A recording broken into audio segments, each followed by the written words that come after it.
반갑습니다. 오늘은 참 좋은 날입니다. 친환경 농업을 연구하고 건강한 농업을 추구하는 슈거멜입니다. 오늘은 논에서 발생하여 수량 감소와 쌀 품질을 나쁘게 하는 앵미비어에 대해서, 즉 잡벼에 대해서 말씀을 드리겠습니다. 전국적으로 일부 논에서 앵미벼, 즉 잡벼가 많이 보이고 있습니다.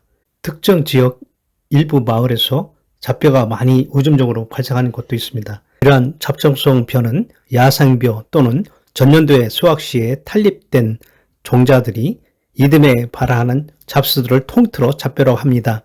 오늘 영상 순서는 앵미벼, 잡벼의 유래와 특성, 그리고 잡벼의 발생과 증가 원인에 대해서 말씀을 드리고 잡벼의 방제법에 대해서 말씀을 드리겠습니다.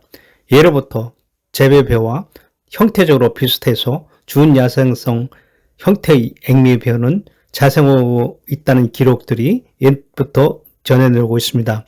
앵미벼는 현미 색깔이 붉어서 정미라고도 하였습니다. 잡초성 잡벼는 지역마다 약간씩 다른 형태로 나오지만은 중부지방 기준으로 앵미 우점조를 살펴보면 다음과 같습니다. 앵미벼의 특징은 까락이 없는 단립종과 그리고 까락이 있는 장립종으로 구분이 됩니다. 앵미벼는 조중생종으로 반탄립성으로 되어 있고 초장이 120cm 정도 크고 생육이 왕성합니다. 다음은 앵미벼, 즉 잡벼벼가 나왔을 때 피해 상황을 한번 살펴보겠습니다. 첫 번째로 쌀 수량량이 감소됩니다. 앵미벼 발생은 1년 차에 0.5%를 분포하고 있고 2년 차에는 18%를 분포하며 그래서 3년 차에서는 33% 정도 분포해서 피해를 줍니다. 그만큼 쌀이 수량이 적게 됩니다. 두 번째로는 쌀의 품질을 떨어뜨립니다. 앵미벼는 반축정이로 쌀에기 형태의 미소종자입니다. 그리고 쌀 색이 적색, 갈색, 흑색 등 여러 가지 색으로 되어 있어서 순백색의 쌀의 품질을 떨어뜨립니다.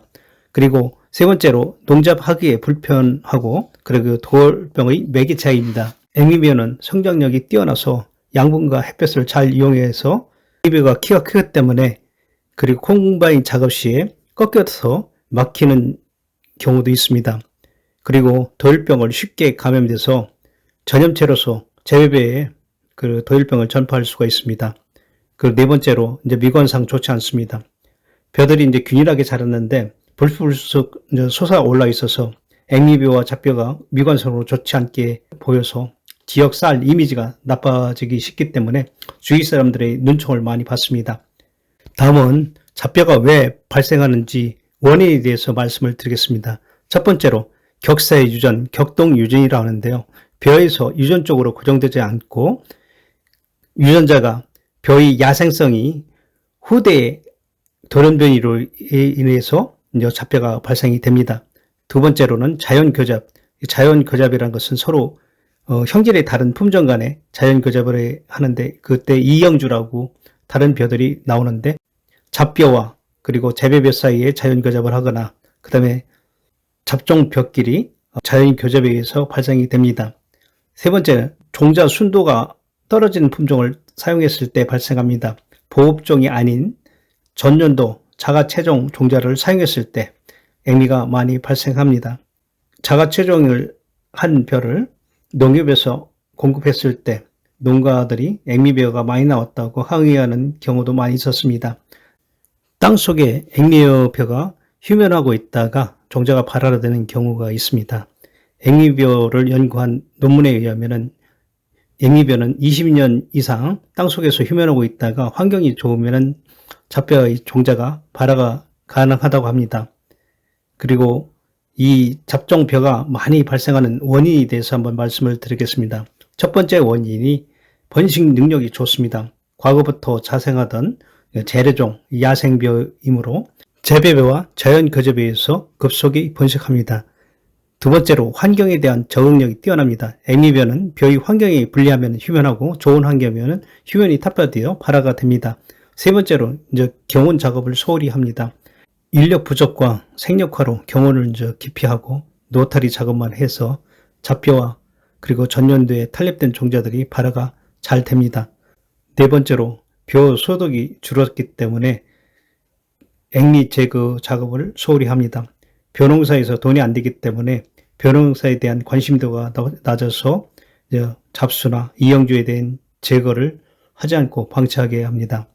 다섯 번째로 일찍 이항하는 농가들이 많이 있습니다. 앵미가 성장하면서 보존할 수 있는 유려한 환경이 많이 조성이 되어 있습니다. 컴바인 작업 시에 잡뼈가 확산이 될 수가 있고, 그 다음에 볏짚이 화는 상태에서 짚을 깔아줌으로써 탈곡되지 않는 붙어 있는 벼들이 발화가 되어서 앵미가 확 퍼지게 될 수가 있습니다.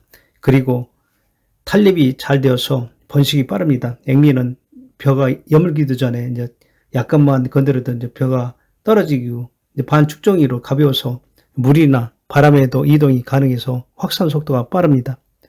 다음은 앵미벼의 특성에 대해서, 즉 잡벼의 특성에 대해서 말씀을 드리겠습니다. 잡벼는 재배벼와 생리적으로 유사하기 때문에 초기에는 구분하기가 극히 어렵습니다. 잡벼는 출수가 되면서 급격하게 재배벼와 구분이 됩니다. 휴면성이 강해서 땅속에 오래 있어도 종자가 수명이 유지하는데 환경 조건만 적합하면 언제든지 발해가 됩니다. 그 다음에 조온성 발화성이라든지 초기 분월이 많아서 재배벼와 경합이 유리하고, 그 다음에 어린잎과 뿌리 신장이 아주 빠릅니다. 그리고 초기에는 재배벼와 뚜렷한 차이가 없지만 출수기 때는 급격히 시장에서 재배벼보다 간장이 훨씬 길어집니다. 다음은 잡벼, 즉 앵미벼에 대한 방제법에 대해서 말씀을 드리겠습니다. 첫 번째로 예방적 조처로서 잡벼가 많은 논을 수확한 컴바인은 청소를 해야 합니다. 가장 기본적이고 원칙적인 방법이지만은 앵미벼가, 즉 잡수가 많은 벼를 수확했을 때는 반드시 콤바인을 청소를 하는 것이 좋습니다. 그리고 두 번째 방법으로선 보급종을 사용해야 합니다. 순도가 높은 이물질 혼합이 적은 깨끗한 종자를 사용해야 합니다. 그리고 신용 있는 기관에서 품질을 인정받은 종자를 사용해야 합니다. 경원 방법에 따라서 앵미가 많이 발생되는데요. 무경원 재배나 그리고 노타리만 친 논에서는 앵미가 많이 발생합니다. 그래서 논을 갈고 노타리를 쳐서 이항을 하거나 직파를 했을 경우는 앵미의 발생이 적습니다. 그리고 봄에 일찍 물을 대서 앵미가 싹이 트는데 그때 갈아엎으면은 앵미를 잡을 수가 있습니다. 앵미벼는 이항 후에 줄과 사이에 불규칙하게 나와 있기 때문에 이것을 뽑으면은 거의 앵미벼입니다. 그리고 초기 증상이 피와 비슷하게 자랍니다. 다음은 앵미벼를 확실하게 잡을 수 있는 방법에 대해서 말씀을 드리겠습니다. 우리나라 농촌진흥청에서 연구한 결과인데요. 제초제에 의해서 방제법이 지금까지 나와 있는 것 중 가장 확실한 방법입니다. 잡혀가 많이 발생하는 논에 파종 전에 물을 충분히 데워서 잡혀가 발화시킨 다음에 비선택성 제초제를 처리해서 죽인 다음에 파종하는 방법입니다. 중부지역 평야지를 기준으로 해서 봄에 논가리 후에 물을 데워서 잡적성 벼를 싹을 트게 한 다음에 방제하는 방법입니다. 땅속 5cm 이내의 잡적성 벼가 90% 정도 싹이 트는 시기에 제초제를 처리해서 방제하면 95% 이상의 방제 효과를 얻을 수 있다고 합니다.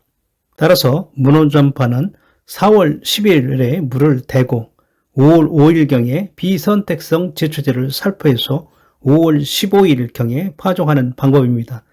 두 번째 방법은 기계 이항 재배 방법으로서 4월 25일에 물을 대고 5월 15일경에 비선택성 제초제를 살포합니다. 그리고 5월 25일에 이항을 하게 되면 잡적성 벼의 방제가 최대로 방제할 수가 있습니다. 비선택성 제초제는 근삽이나 바스타류를 선택해서 토양 잔류가 되지 않도록, 그리고 지수성이 없는 제품을 써야 10일 후에 이항해도 벼에 해가 없습니다. 지금 논에는 막바지 벼싹이 잘 나오고 있습니다. 우리 지역에는 이른벼가 수확을 했는데 10kg에 지금 4만원 정도 팔리고 있습니다. 벼가 잘 된 내 논을 보면서도 추수하는 가을이 와도 조금 걱정입니다. 그렇지만 풍년과 수확의 기쁨을 함께하는 마음을 누렸으면 합니다. 구독과 좋아요는 친환경 농업을 연구하고 전파하는 데 큰 도움이 됩니다. 감사합니다.